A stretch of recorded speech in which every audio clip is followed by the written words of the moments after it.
How to change the background in CapCut. So all you need to do is load your CapCut project, and then from the media tab import your videos and put them in the timeline. Now changing the background is especially useful when you have some like green screen videos that you want to change their background, and I'm going to show you how to do that. For example, I have this video with the green background.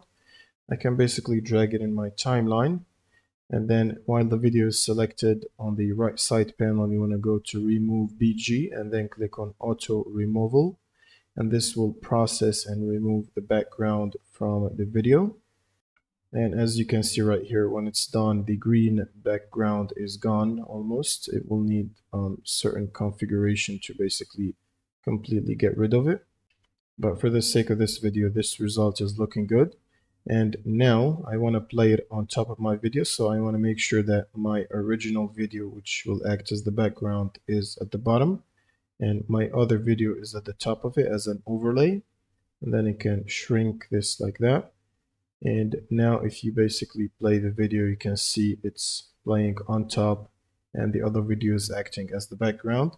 You can also use an image where you can import image to CapCut and put it between this video and the other one to act as the background if you want specific image.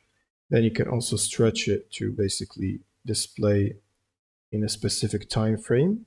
And that's pretty much it for this video. If you have any questions, leave them in the comments below, and see you on the next one.